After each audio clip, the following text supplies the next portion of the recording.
to be a discussion of why we should care. What does this matter to anybody in the world? Synaptic. Am I ready? All right. So first question. Check her out. I got to figure it again. And see if you agree with the statement.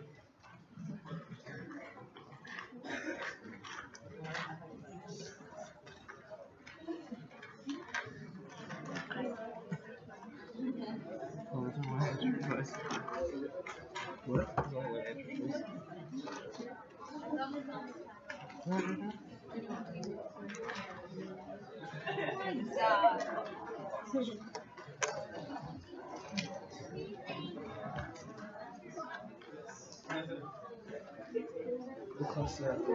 What? You all got it right. Good job. That was awesome. Communication. What? Communication. Today's my work today. Shit. I didn't find out. All your colleagues made a mistake. All right. I'm doing my commentary probably. Do you have one back? Well, that's the hard ones in there. I think it's a fortune. To summarize what we talked about last time, we talked about the action potential, ionic basis, sodium ions traveling inside, setting off a wave of depolarization, from minus 60 millivolts to minus 40, that sweeps down the axon. From the axon hillock all the way down to the axon terminal. And the question to answer now is, okay, so what happens to the axon terminal? That's what we're going to talk about right now, at the synapse. So we're sweeping down, coming down from the ceiling here. We get to the end, and of course, the reason the action potential stops here is there aren't any more voltage-gated sodium channels. They run out, so it stops there.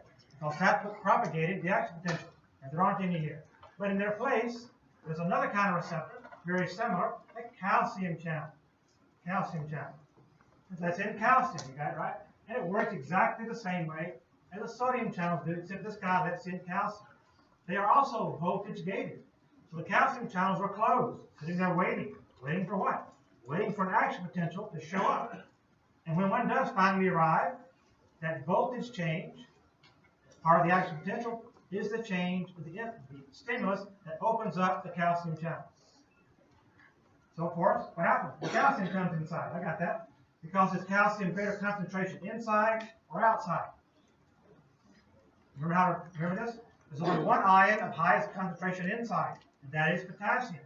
So if it ain't potassium, it's a greater concentration outside the cell. So you got to remember. So calcium is outside the cell. That means that the concentration gradient is trying to drive calcium inside the cell. Well, of course, the door is usually closed, but now we can open it, right? Well, how about the electrical gradient? Inside the cell, it's negative, right? Calcium is positively charged outside the cell. So both the concentration gradient and the electrical gradient are trying to drive calcium in, just like sodium. Except with calcium, it's even more so because calcium has got two positive charges. It's a super sodium. Is that idea clear? So the doors are going to open. They've now opened up. Calcium comes inside the cell. And calcium, in neuroscience, we talk about calcium as being $10,000 bills. $10,000 bill. That's what a calcium ion is. That means, what can calcium do? What can you do with $10,000 bills? You have a bunch of them. More than a lot, like just about everything. There's probably nothing you can't buy in this world. And calcium is the universal currency. It's $10,000. It can do everything. It is the master control, because money rules everything, and calcium is the money of the neuron. So calcium enters, and at the axon terminal, where we're talking about, what it's going to do is to fuse, it's called these vesicles. Here's a vesicle right here. The vesicle is just a membrane sac containing neurotransmitter molecules. Finally, that chemical is going to cross the synapse, the thing that Monique Hall knew must exist, but had no evidence for. Calcium is going to make these guys move. They're going to migrate. They're going to start rolling. They roll physically down here. They reach the end of the axon, the end of the neuron, axon terminal, the presynaptic membrane, presynaptic in front of the synapse membrane, and they fuse because they're both lipid, and lipids get together and they just melt into each other. And so the vesicle wall fuses with the membrane. That means all the stuff inside it, the neurotransmitter molecules, are now free to leave. And they all fall out. They fall out of the neuron and they diffuse cross their concentration gradient to the postsynaptic membrane. Postsynaptic membrane. That's right down here. Yes? And they're going to bind to a receptor on the postsynaptic membrane. And now we've crossed the channel. We have carried the information from the presynaptic neuron on top to the postsynaptic neuron on the bottom of the slide. Is that clear? That is the gap that we have crossed with our chemical transmission signal. So far, so good, because that's the key link. We can talk about the details of these steps. We're not going to in this class. The outline is going to be good enough for us. We say, thank goodness, because there are a lot of steps involved in this thing I just mentioned in 1 minute's time. That's okay. We're good enough for that. But bind to receptor. Now what happens? What is the next event? What's the point of this chemical? We know it's got to do what? It's got to somehow generate an action potential in the next neuron, in the postsynaptic neuron. That's what's got to happen. So how do we go from this chemical binding to the postsynaptic membrane to an action potential? Here's the link. It's going to cause in the dendrite, because that's where the membrane is here, right? The postsynaptic membrane is part of the dendrite. Here's the dendrites. Here's 1, 2, 3, 4, 5, 6 dendrites. Here's the axon hillock again. That's the action potential is going to be regenerated in this new cell. And here are the neurons that we were talking about. That potential is swept down in these 3 neurons. A couple of them are green, one of them is red. I'll explain that is in a second. But right now they're just neurons. And they release a neurotransmitter. It travels across. It's going to bind to a channel. In this case, it's a sodium channel.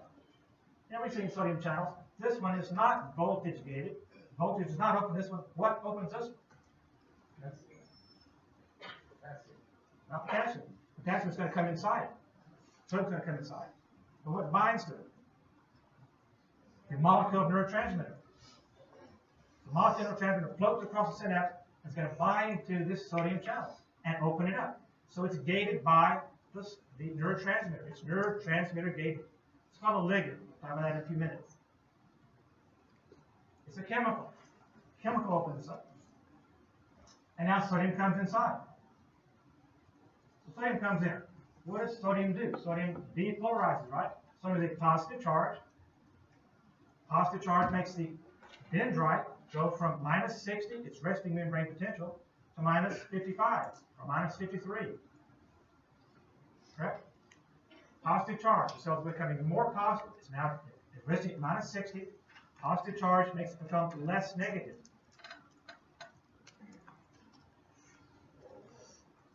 It's called an excitatory postsynaptic potential, which nobody can remember. We just call it EPSP. That we can remember. EPSP. Excitatory postsynaptic potential. The name tells you everything you need to know about it. It's excitatory. What does the word excitation mean? It means it's more likely to make the neuron fire, to excite the neuron. So if there's an excitatory one, there's an inhibitory one too. How is that going to work? Let's do the excitatory one first. So sodium ions enter the cell. The gate's been opened up by the neurotransmitter, sodium inside the cell. It makes the dendrite here more negative, more positive, less negative. The axon hillock is the place where action potential is going to be regenerated. Does anybody remember what threshold potential is? How low do we have to be to get this thing to fire? Negative 40. So a few sodium ions come in, we go from minus 60 to minus 58. So that's an improvement, but not anywhere close to 40. What if we had 2 neurons, 2 green ions, 2 green axons, both opening sodium channels? Well, we got twice as many, right? We may go now from minus 60 to minus 50. Right? We're almost there. We have a few more of these. We have 4 of these, 5 of these, 6 green neurons impinging upon this cell. And now we go from minus 60 to minus 40. And what happens? That causes action potential to be generated. And it sweeps down and goes to the 3rd neuron in the chain until the chain ends. That is the idea. Accumulating enough positive charge in the dendrite by some means to get from minus 60, the resting potential, to minus 40, the threshold potential. That is the game. Also questions. That is the idea that is critical. Because everything that the physicians do to jazz up the nervous system and to tone it down, depending on what the condition is, involves tweaking this pathway. This is the control point. Synapse, axon, neurotransmitter release, and the axons at the postsynaptic membrane. All right. An inhibitory postsynaptic tension. You should be able to kind of predict what must happen. It's not going to be the entry of sodium ions, because sodium ions are depolarizing, excitatory. So what could you have? What kind of channel could it be? Here's the answer, right? It's a chloride channel. Chloride is a negative charge. It's also in greater concentration outside the neuron, but when it comes in, it adds negative charge. You go from minus 60 to minus 65. You're making the cell harder to fire, taking more positive charge to make it fire, to get it to minus 40, which is our pressure. Is that clear?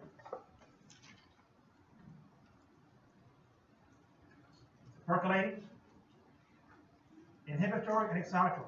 Now, both these things, of course, are active at the same time. You got some sodium ions coming in, bringing in positive charge. We got some chloride ions coming in, bringing negative charge. 2 steps forward, 1 step back. Some vote yes, some vote no. It's an up vote and a down vote. Well, who's going to count the votes to decide who the ranking is? Somebody's got to count it. What's the purpose of having the chloride ions? Why not just have all the sodium ions? Why not? So his question is, why have inhibition? What's the point? Why don't we just have the system so that it fires? So the excitatory postsynaptic potentials are driving the foot on the gas. The chloride channels are the brake. Can you drive your car with just the gas? You can, right? If you go really slow. Really slow. But what if you need to go faster? What if speed is important to you? You need to be able to speed up and to slow down, depending on the situation. Sometimes you need to go faster, sometimes you need to slow down. And that's why we have both. Some brains are overactive, because we're going to talk about that in detail in about 10 minutes, 15 minutes. Some brains are inactive. Most people are in coma, for example. Or they have depression. We need to turn those neurons back on. We can manipulate this balance between inhibition and excitation. But it's a principle of the brain we can talk about all semester long. The brain does both at the same time. Foot on the gas and foot on the brake at the same time. Anybody know about NASCAR? I've never driven in NASCAR. But I'm told that when the guys go around the curves at 220 miles an hour, Formula One racers, they have the foot on the gas and the brake at the same time. And you say, well, that's wasteful. Because you're burning up brake linings, you're using more gas. It's wasteful. It is. That's true. It costs money to do it both ways. So why do they do it? Go around a curve especially. You're going 220 miles an hour around the curve. More control. You can push the gas, let the brake a little bit. Whereas if you have to put your foot on the brake, take your foot off the gas, put on the brake, that's going to take you a fraction of a second. Well, at 10 miles an hour, it's no big deal. At 220 miles an hour, you might die. Right. We're going to use both. That's the plan.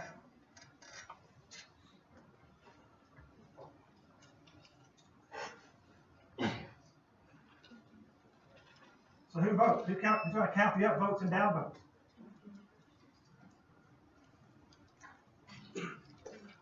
On the slide, right? The outside health is going to count. All it cares about, from an actual potential standpoint, is what is the voltage at the axon hillock. Is it minus 40 or not? If it ain't minus 40, we don't fire.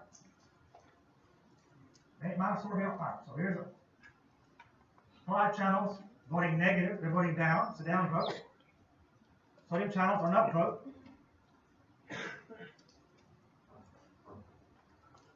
Here's the axon hillock. Axon hillock is here. In this example, would the cell fire or not fire if everything was equal? Would the axon hillock vote to fire or not to fire? Okay, well, let's count that. So we got 3 positive. These are excitatory postsynaptic potential. They are sodium channels. 1, 2, 3. They vote to fire. These 2 guys vote not to fire. It's a 3-2 vote. And if that difference is enough to get from minus 60 to minus 40, we fire. So this is a textbook example. In real life, how many inputs are we talking about? How many votes are being cast? 10,000, 50,000, 100,000 in the cerebellum.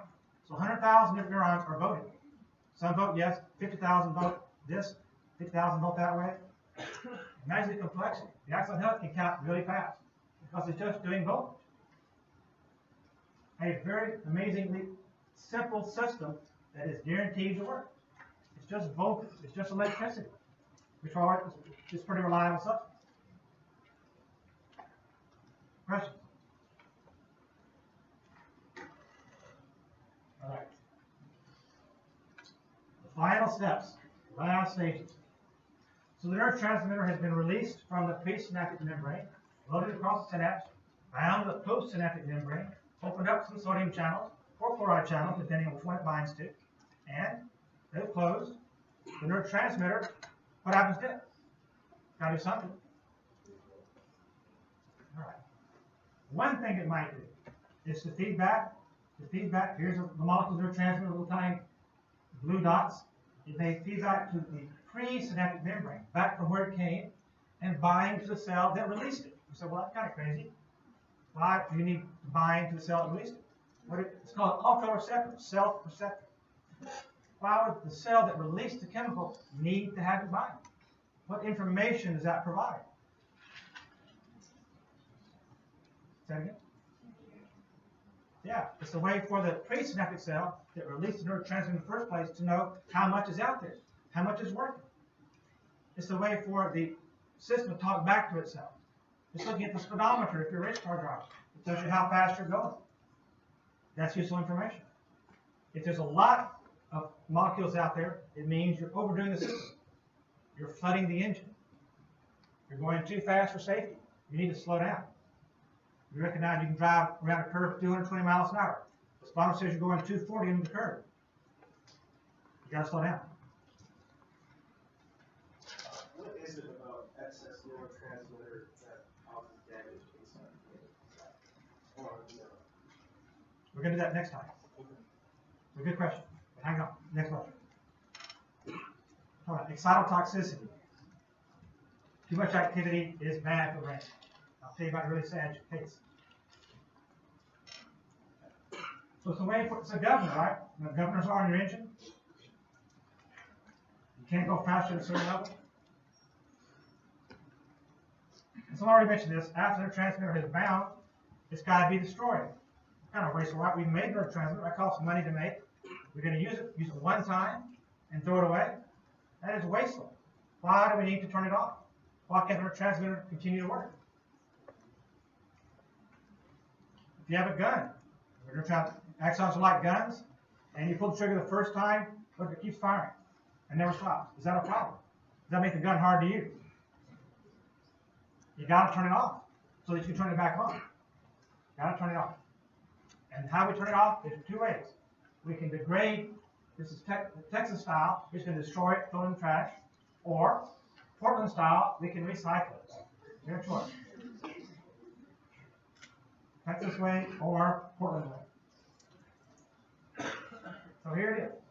Here's the molecule being released. Serotonin in our example travels across the synapse, binds to the postsynaptic membrane, opens it up, gets kicked off, and now what to do? Well, this is the Portland way, right? We're going to suck it back up into the neuron and reuse it, recycle it. Reuse, reduce, recycle. All right. Here's being sucked back in. That's called a transporter. Good name, right? We transport the serotonin molecule, our neurotransmitter in this example, back into the presynaptic neuron, put back in a vessel, and now reused again. You only got to make it once. Very cost efficient. Very ecologically sound. Very green kind of way to do it. Yep.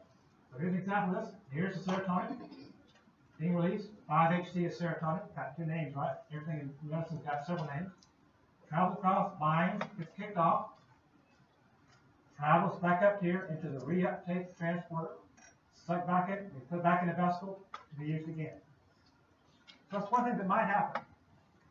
But even in Portland, they don't recycle every single thing, right? They recycle a lot, but they don't recycle everything.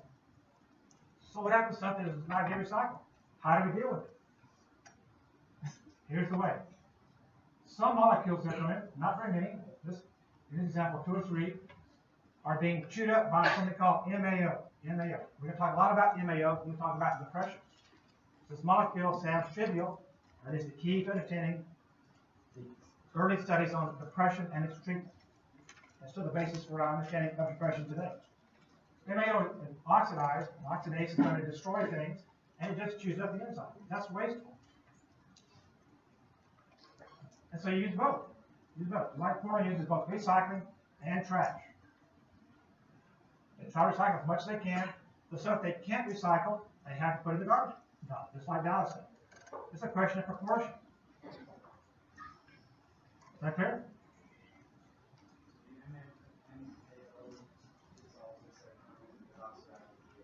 It's called monoamine oxidase. We'll come back to it later. Good example. Another neurotransmitter called acetylcholine. Very important neurotransmitter if you have muscles. Most of you do. Even some muscles. If you want to move, acetylcholine is a molecule that lets you move. Otherwise, you're paralyzed. In medicine, we take advantage of this opportunity on a daily basis. We'll sometimes want the person not to move. And we can prevent them from moving. And we do so by the acetylcholine system. So here's our presynaptic neuron. Acetylcholine sitting inside a vesicle.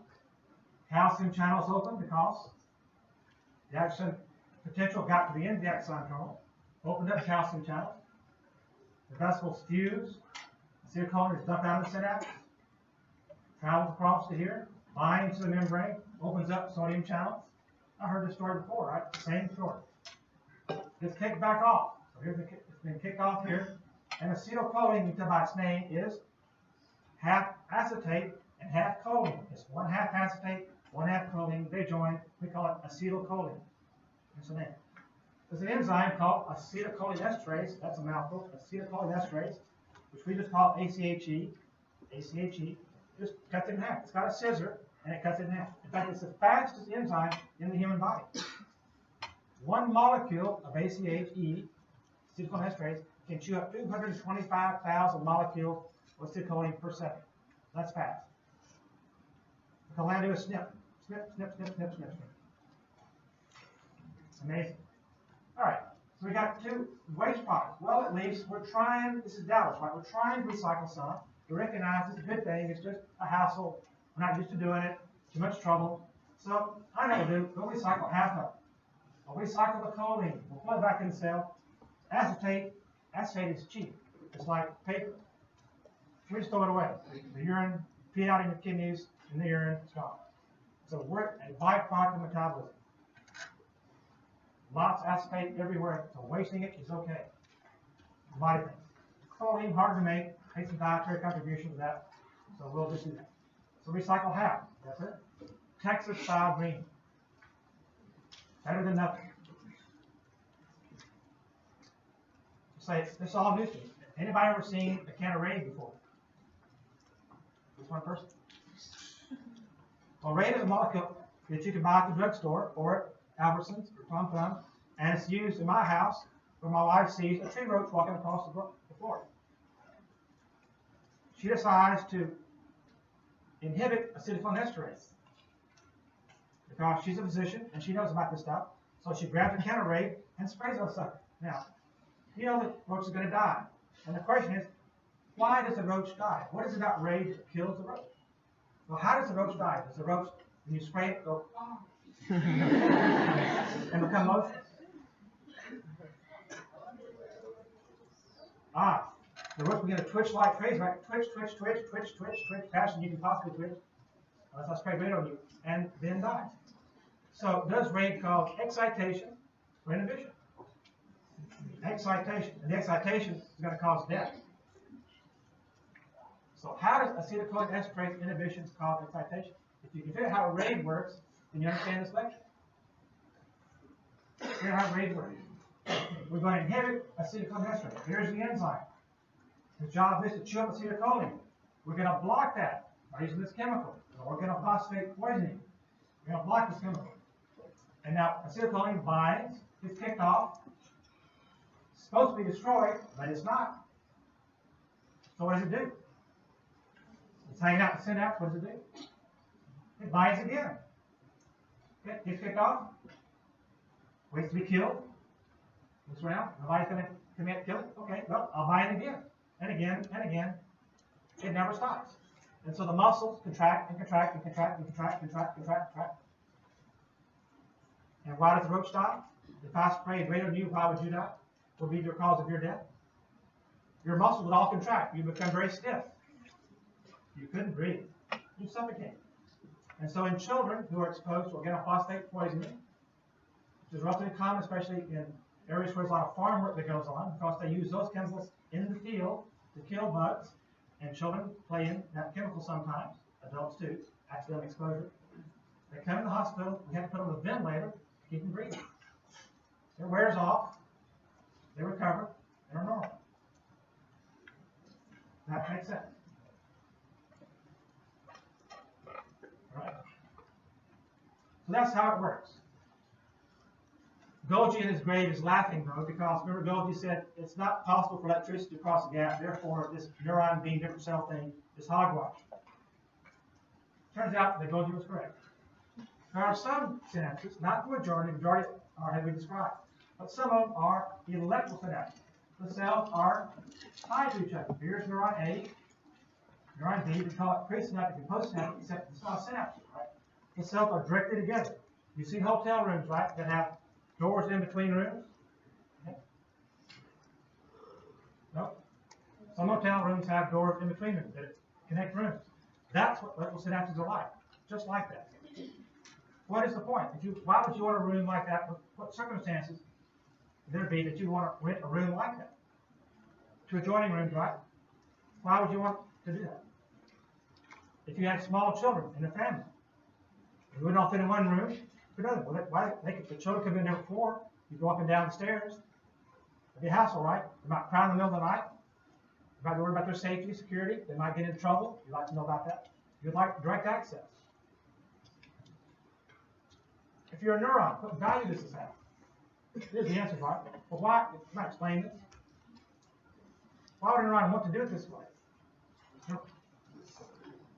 Ions, sodium ions, calcium ions can go directly across the door. They need not go out in the hallway, the chemical synapse, out of the hallway and back in the other door. That takes time. We've also got a lot of steps to go through and be described. Those steps might be impaired in some fashion. The door might be locked. You might have lost the key. Your children might have propped the door. Locked the door for some reason. A lot of things could happen. So the more steps we have, the more errors. This way, there's no error. It's just the door's open all the time. Always open. Error-proof. And very fast, right? Very fast. And it provides neurons, top and bottom, to fire at the same time. It's kind of like the same neuron. When you have adjoining rooms, think about an open door. It's really just one room. Well, why do cells want to fire at the same time? Is there a reason to do that? Why would neurons want to fire synchronously at the same time?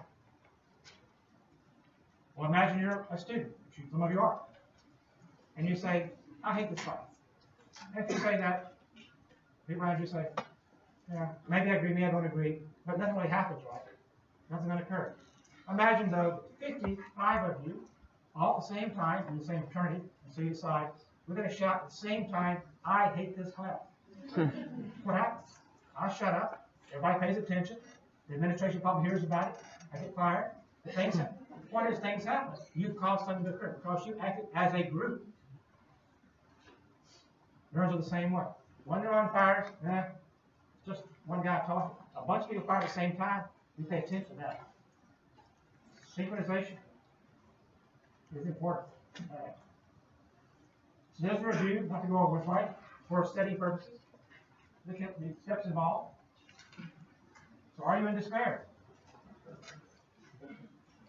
It might take studying time, but hopefully not in despair. Hope not. So now we're going to transition into using this information for some purpose. And the concept, we already know, this is not a new concept, it's just a new word. Another word is ligand. We can call them chemicals.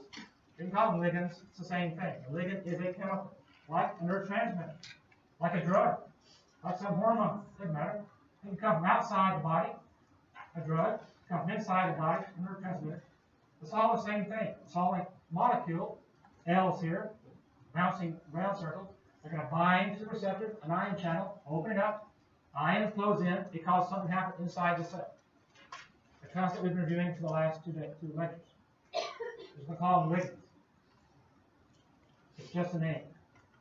An example of a ligand. We already talked about this already, but in more detail. Here's the acetylcholine receptor. It's going to open up when acetylcholine, which is a ligand, a neurotransmitter made by the body. It's going to bind here, open up this channel, sodium channel, so the ions come inside the cell, depolarize the cell. It makes the muscle contract, and you move. Very simple idea. That you're good with. Right. Now the weird thing about this, and it is weird, because it does not have to be this way for us, is the receptors. Acetylcholine receptor in the membrane changes from time to time, from year to year, even from minute to minute. You're changing the number of receptors in your membrane. Hanging out in the membrane are the ion channels, and they can be pulled back in the cell, or you can make new ones and put them in the cell. You can make the cell more responsive to neurotransmitters or less responsive to neurotransmitters. Is that clear? And that's really important in humans, especially in American humans. What's your opinion? Because the increase in number of receptors is called upregulation. Increasing, it's like an upvote kind of thing. Move up the channel, up the list. Increase in number. That makes the neuron more sensitive. Right? More receptors, more ability to bind those neurotransmitter molecules in the environment. An example is nicotine. So when you begin to smoke, not you of course, because you're too smart for that. But when your younger son begins, your younger brother, your son begins to smoke, the first thing that happens is the nicotine activates those acetylcholine receptors. Let's discuss those in a bit next time. And the more you smoke, the bigger the bang you get, because you upregulate the receptors for nicotine. Upregulate. First cigarette, not very much. Come back the next day, the next week, the next month. Second cigarette, more bang. Next cigarette, bigger bang. More for your money, right? You might not be clear yet. Everybody knows about the reverse. You know about downregulation already. This is tolerance. The more you take something, the less effect it has. How does that work mechanistically? You just make fewer receptors. Valium, remember Valium? A drug that makes you sleepy. So down it. Benzodiazepine by classification. The more you take Valium, the fewer receptors you make. The brain is defending itself against Valium. It says there's too much Valium, we're too much affected by that. How can we defend ourselves? I know, we'll just make less receptors. And Valium will have no place to bind, therefore it can't affect the neuron. It's a self-defense mechanism. That process is called tolerance. It's the opposite of sensitization. Right. The quick one. Any substance, the binding receptor is a blank. Any chemical is a blank. A generic name for such. B. B or A. Easy one. I hope.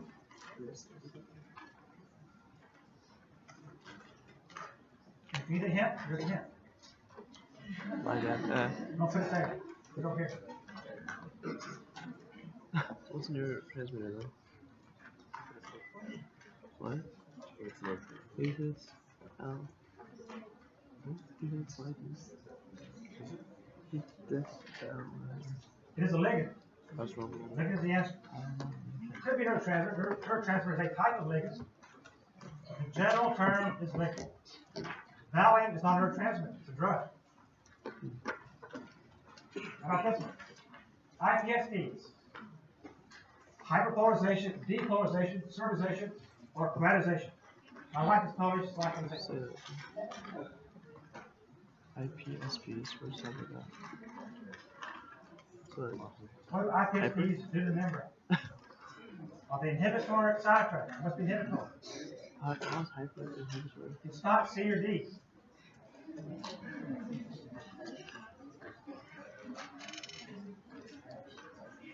There. Hyperpolarization. Why is that right there? What's depolarization? Short. Hyperpolarization. So, Oh. depolarization, which is the wrong answer, is going to have the reverse effect. It's going to make it excitatory. So excitatory post-net potentials cause depolarization. And move it from minus 40, or minus 60, towards minus 40. Right, so who cares? Why should I care? Two twins, college age triplets rather, and they all have seizures. It's all epilepsy. Here's a slide from each one of their EEGs. EEGs are brain waves, we'll talk about in a second.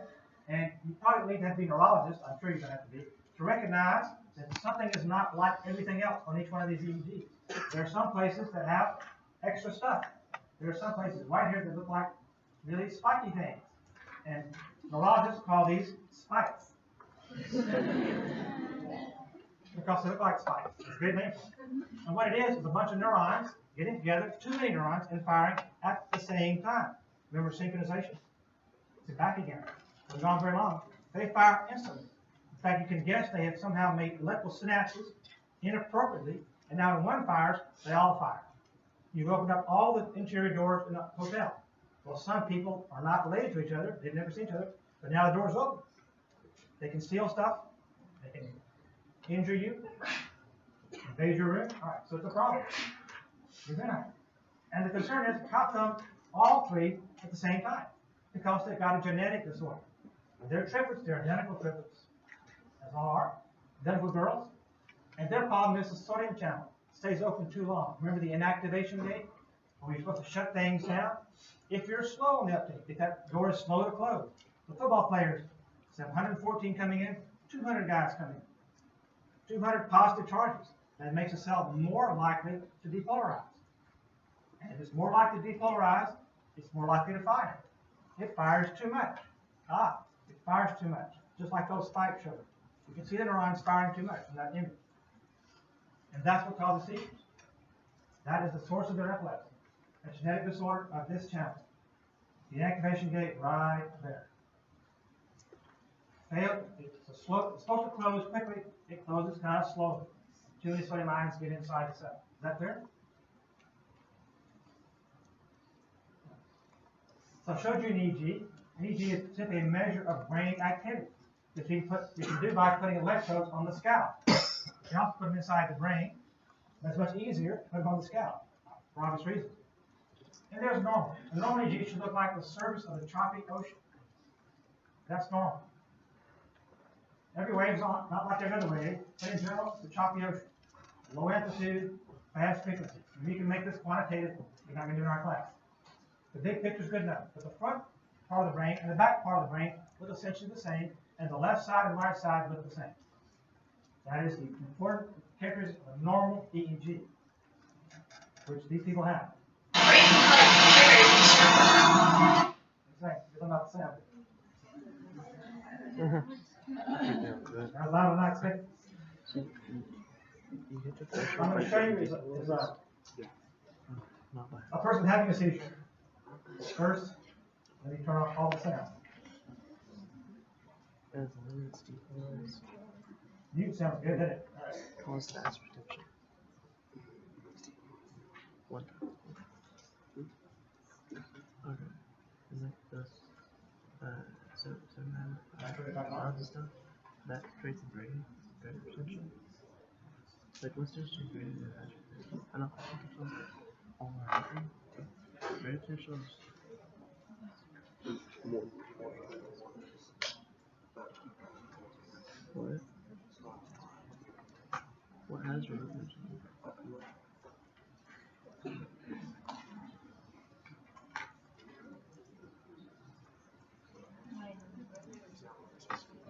This is called graded, I think. It's graded.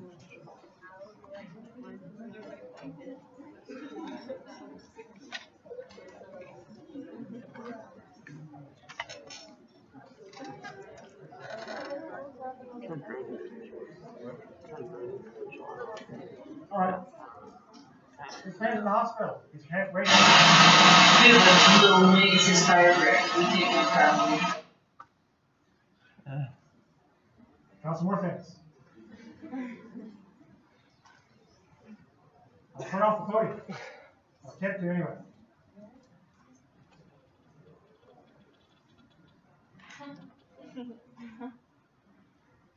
Okay, so he's inside the hospital. He's wearing an EEG. Watch his behavior. He stops drawing, covering his line book, and just stares, dropping into space.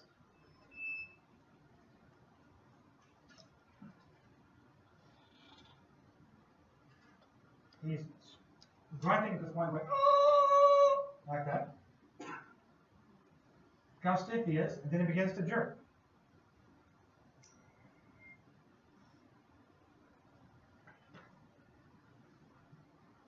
If this is your husband, your father, everybody's dying, right? The nurses come in the room. Here's one of the nurses. She's got to put together some suction and some oxygen. Oxygen right now. Once the brain is working overtime during its convulsion, notice the body. The jerks are slowing down. Slowing down. Here's the suction. Of course, you can swallow your own saliva. That's dangerous. It goes down to the lungs. Called aspiration pneumonia. See, it's almost over. Is he responsive? They're talking to me. Does he respond? He's unconscious. Unconscious. So it's an attack, right? He's sitting here doing his workbook thing, and all of a sudden he had a brain attack. There's a convulsion. Again, it's a stiffening episode, followed by jerking. It's slowed down, and the brain stops. Seizure's now over. It'll take him about an hour or so, 2 hours, to recover to normal. He's going to be groggy, drugged out, post-call, intoxicated. Well, right? Because it's not involving drugs. Is that clear?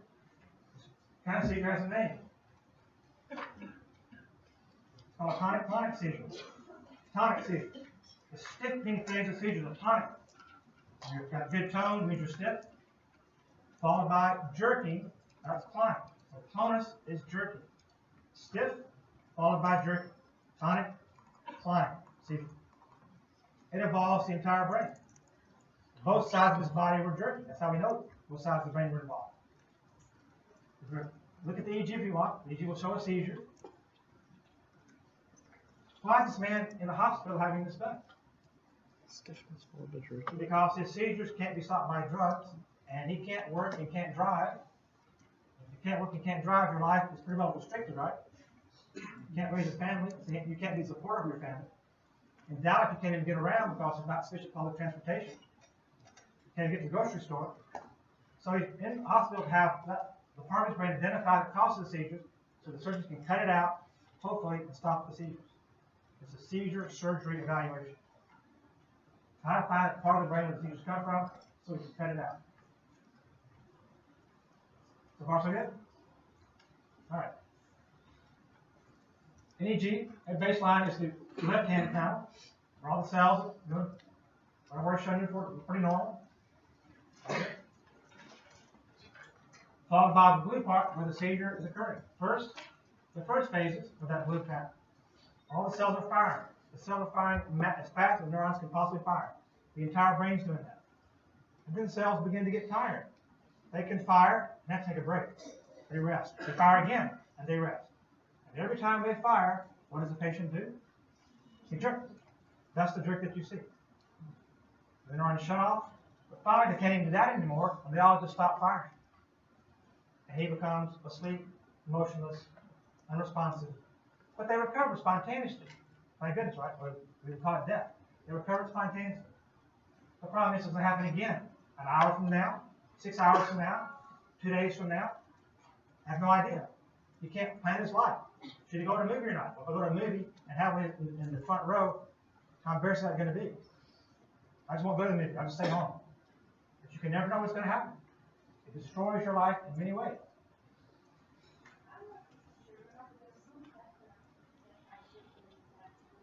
Yep. Some pets can hear. We had a stirring spell. Remember the stirring spell? Trained dogs can recognize that stirring spell and say, you know, a convulsion can happen in about 15 seconds. And they can alert you, say, a seizure's coming in about 15 seconds. Well, you can't do anything about it, particularly unless you're driving a car or cutting onions in the kitchen. You can say, seizure's coming, I'll put the knife down and I go sit down. Because if it had standing up, what happened? It would just fall down. It might break his nose, cut out an eye, break an arm. So he can at least go sit down in the chair. They don't stop the seizures, but they give the person a chance to prepare for them. Seizure dog, trained here in Richardson.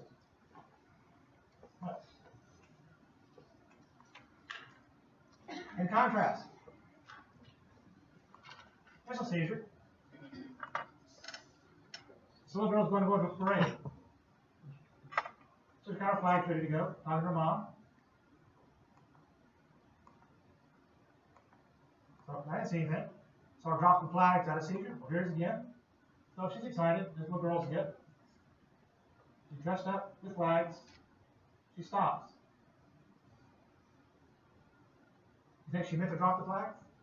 Nope. But now she's back again. So it's like a light switch, right? All of a sudden, it's back.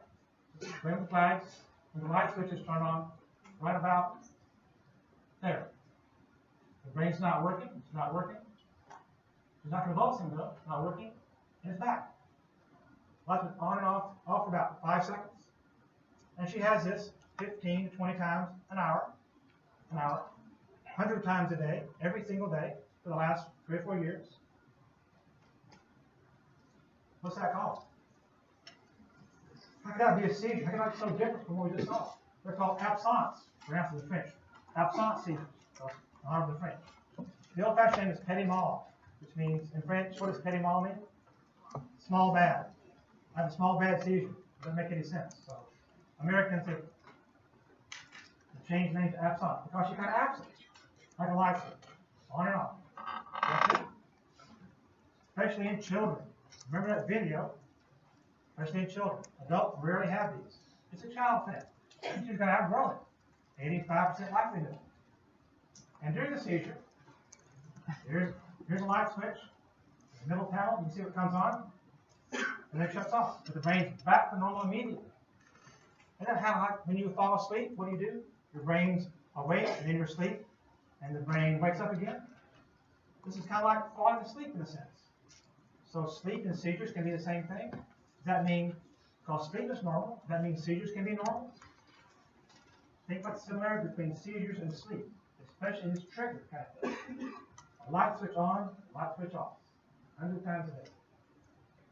But during the event, she has no memory of it. Her brain is not processing information. She's not remembering things. You said 3 green dogs, and she looks back at you. Did I say something to you? No, I didn't hear anything. Unresponsive. Another child.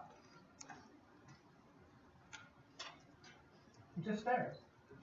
No jerking, but she's unresponsive. Mom's calling her name, talking to her. You get touch on the nose, doesn't matter.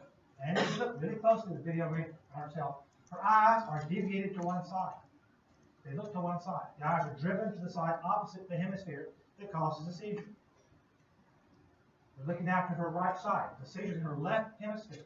Her left frontal lobe is driving the eye, activity is driving the eyes to her right. Unresponsive. This goes on for 3 minutes. A very long staring spell. But no convulsion. See how different seizures can be? This is the most common kind of seizure to have in adults. Statistically, in our classroom, 3 people had this kind of seizure. Statistically speaking. In our class. 1 per 100. So going up. Your eyes deviated now to the right hand side. But after this is over with, she's going to be tired. She's going to be wiped out. The brain is going to need a break. I'll give you an example of an adult patient. So I saw Regina. She came in to the seizure clinic, sat down in the chair. She was 28 years old, 27 years old, from a small town, about 20 miles from the hospital. And she's had this kind of seizure for a long time. And we changed her medicines around, raised her dose the last time she came to the clinic.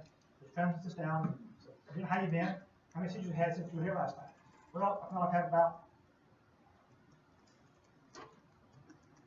So Regina, no response. Tap on the shoulder, no response. She kind of fiddles with her coat for a while. Touches her nose a few times. Blinks her eyes after about 30 seconds. Looks up at me and says, "Did I just have a seizure?" I said, "Yes, I think you did." "Well, I really am tired. Can I do this next week? I need to go home. I just don't feel good right now." "Is your mom out with him?" "I think so." "Let me go get her." So mom got her. Mom kind of helped with the car, and they came back 2 weeks later. And that's an example of the seizure's like, unpredictable. That's why her mother had to drive her. So on the highway, if that happened, what would be the result? Unpredictable. For her, there's no warning at all.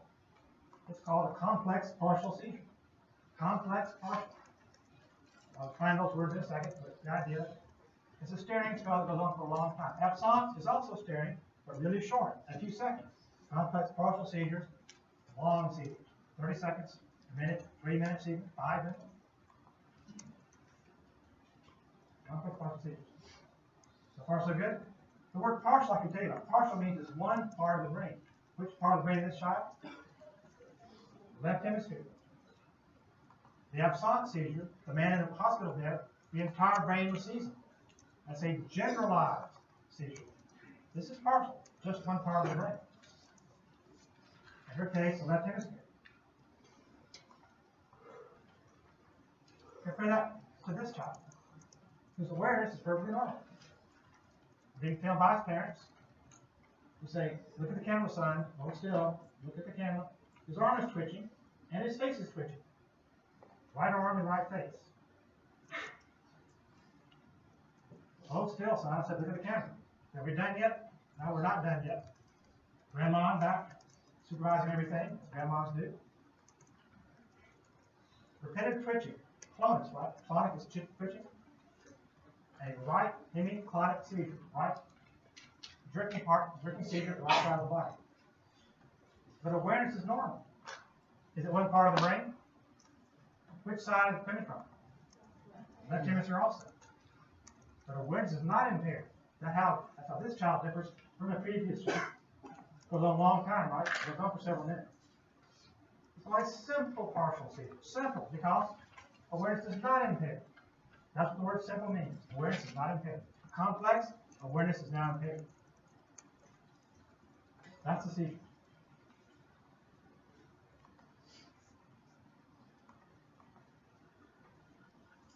A summary of this. Right up there, right? Partial seizures don't involve the entire brain. They start in one place.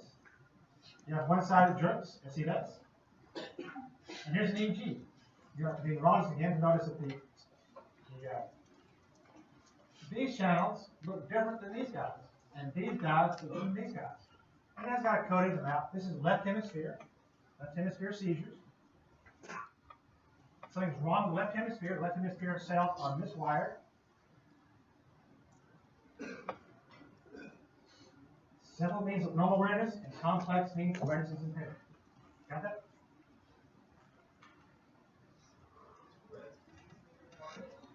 Okay.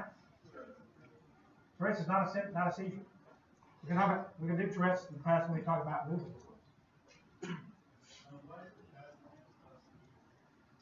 What kind of drugs would midazolam? Anybody know? What category? We were talking about the category. Benzodiazepine. What do benzodiazepines do? What kind of channels do they control? Nope. Chloride channels. So midazolam opens chloride channels, which causes chloride to do what? Enter the cell, which causes the cell to become hyper or defluoride. Hyperchloride, which makes the cell hard to fire. That's how it works.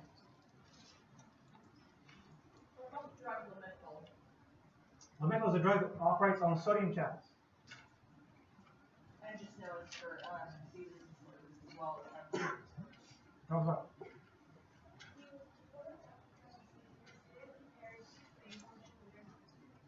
The people who have seizures have epilepsy have impaired brain function.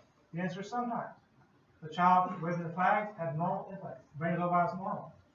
The little girl in the pink in the crib, at age 2.5, did not speak. So the answer is it depends. Because how many of the cells are miswired and why the cells are miswired. Remember the triplets I showed you who had seizures? They have normal brain function. Their intellect, IQ, everything is normal. They have the genetic disorder of channels.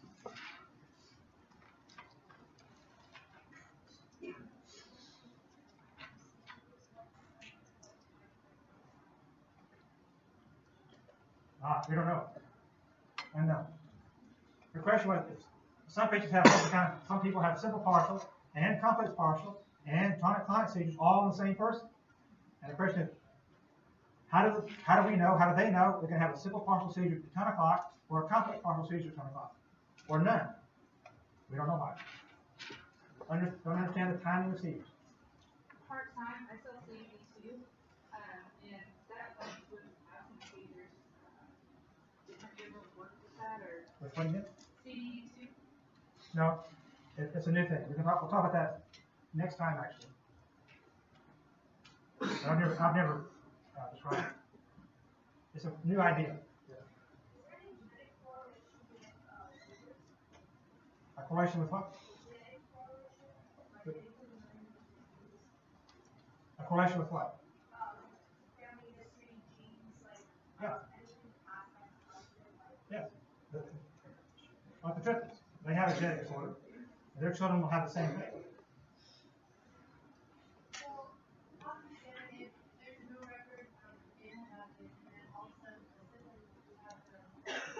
Well, that goes to the way that genes are inherited. It's something called incomplete penetrance, which means if your parents had it, there are no symptoms of it, and you got it. It skips generations. That's kind of beyond our class. We talk about epilepsy. All right, epilepsy. How about this guy? A cute baby, right?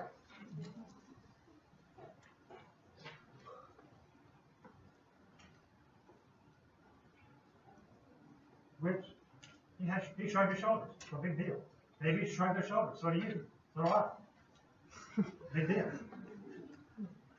And it turns out, so parents have videotaped this, they could, and bring it to you and say, well, we thought it's kind of weird, but we're not too worried about it from a child, otherwise perfectly normal, developing great, cute baby, and you look at them and have this feeling in your heart that is just horrible, and say, well, your child has a 98% chance of having memory retardation.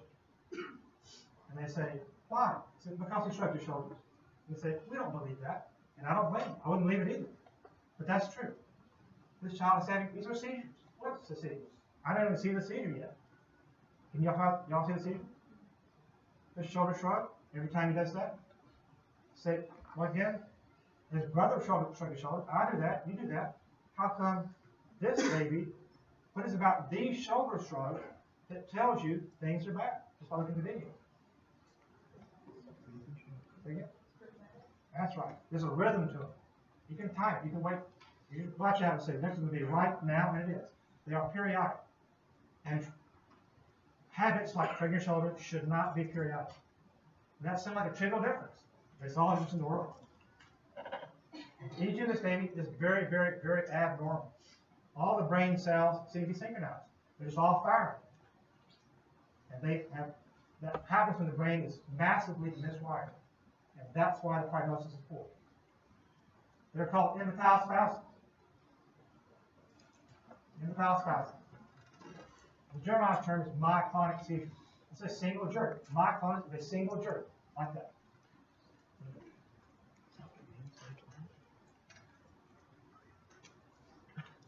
It takes 4 months from appearance of this to diagnosis. 4 months, because they just look so benign. But sharp moms already know. Okay.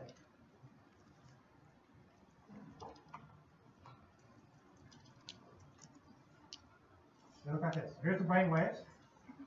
Again, you need not be a neurologist to recognize what's happening in that 10-second record of the brain wave. For 1.5 seconds, all the brain cells fire. It's called hypsarrhythmia. Name's not important. Massive. And if you look at the amplitude, it's all the brain cells. They're all getting together and firing. Massive amplitude. Not a few get together, a lot get together. And that miswiring again is the problem. So you have women who do it like amniotic fluid tested for disorders.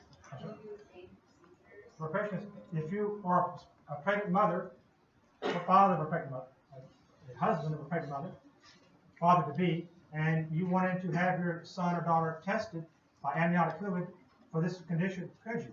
And the answer is no. Not yet. It's coming. You may know that in Houston, other places, Houston is local, right? Texas, Baylor has a service now where they can test a pregnant mother for 42 different genetic diseases. And that number will be 72 in a few months, and then it'll be 152, and then it'll be 5,000. Get the idea, right? Because it's just a question of money to analyze the test. And now the question is, if you're a pregnant mother Would you want that? Some things are treatable, and some things are not treatable. Tricky question. Are seizures something that can happen when the baby's still in the mother, or if the baby Babies can have seizures inside the womb. Oh. They're not common, but they can. I've seen 4 cases of them. What happens if the mother has a seizure? A seizure by a mother can affect the fetus if the convulsion is like the first one I showed you and goes on for a long time. Because mom's not breathing properly, that's why they give the man oxygen. And lack of oxygen to mom, of course, affects the baby too. But that's a long seizure. Short seizures, no. Yes?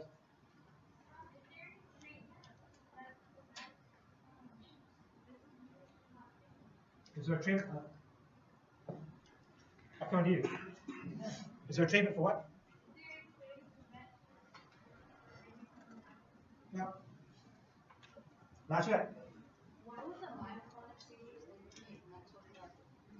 Because there are signs the brain is massively miswired. The brain, if you wire it properly, work properly. Why is amniocentesis not The question is, why is amniocentesis not able to connect? It's a short question. And the answer is because we don't know enough about the genes to understand the brain, to predict how the brain's going to work based on the genetics. Sometimes we can, sometimes we can't. But commercially right now, it's not available. We know some genetics, like the triplets I showed you, but we don't know most of them. Time will improve that.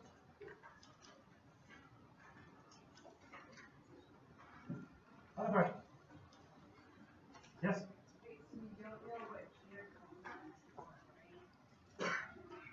No. There are thousands of genetic conditions causing seizures. Not just one. They're all good questions. I like questions. So there's a nice summary slide, right? What we said. Anybody remember Sheila? Probably not. Got her. She's lady fell in the garden. The question is, what's wrong with Sheila? What disease does she have? Tetanus. You got tetanus. She should have a tetanus shot. Have you had your tetanus shots? I do. You don't want to be like Sheila. Because it's not in, that's how it's treated. You put in the ICU. You tell me how it's treated. You should be able to tell me the basis of how it's treated. This is what Sheila would look like. I don't have pictures of her, right? But it's called opisthotomus. That's a big word for today. Call your mother, text your mom and say, Mom, I learned about opisthotomus today. Please send money. Starbucks coupon would be great. Okay. Your son, daughter is getting very smart. I need to be rewarded. All right. Opisthotomus. It is contraction of all the muscle in the body. In the human body, they all contract at the same time. They arch. And if you're young, it's just incredibly painful. And it compromises respiration. If you're older, what's the additional complication? You break your back in several places. Because the bones are getting weak as you get older. You break your arm. You break your leg. So the treatment for it is to do what? We can't fix the tetanus spasm. That binds irreversibly. That means we can't get it off. It's there forever. Well, not forever, right? Because the receptors I mentioned in the membrane, are they there forever? They are upregulated and downregulated. They are recycled, thank goodness. So we're going to build some new ones. It's just going to take a while. How long? A couple of weeks. We'll get there. But during that 2 weeks, they got to do something. What can you do pharmacologically to save Sheila's life? We're going to know the answer. Could we give her some radium? Should we block acetylcholinesterase? When we block acetylcholinesterase, that means acetylcholine in the body will continue to bind and hit the muscle again and again and again, which makes the muscles contract more and more. Say, wait, that doesn't sound good because we got too much contraction already. So raid type drugs would be bad. How about the other way around? Could we get a drug that blocks the acetylcholine receptor? So we block the receptor, acetylcholine is still there. It's not binding. We paralyze you. We use curare. What's curare? What can you find in curare? In South America, in plants? What do South American natives use curare for? They shoot deer with it. Does it kill the deer? No. But what happens? It makes the deer weak. And so the deer can only run 1.5 miles They just fall behind it instead of 15 miles. That's making it. We also need that thing to use it on that, reduces chloride, the chloride ion. So could you use a drug that increases chloride ions to hyperpolarize the neuron? Yes. You may have heard it use values used as muscle relaxants. That's the basis. That's a benzodiazepine, increasing chloride conductance. Indirectly causes the muscles to relax.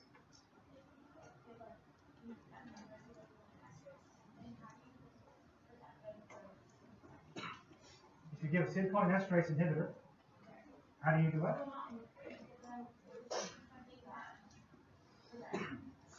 You give a acetylcholine blocker. All right. So good question. So you're going to paralyze her. Right, we got curare, we inject her curare, and EMS brings curare to the house, they inject her. What's the complication of that? She can't move. She can't breathe. And we can breathe for people? Sure. We put her on the respirator. And she's on the respirator until, that's why she's in ICU, that's what the respirator's there. Until the molecule wears off, take off the respirator, goes off, and makes a complete recovery. So he has a good practice. Talking about treating fugu, right? Remember fugu? Other question? Then we're done. See y'all next time. Stay dry.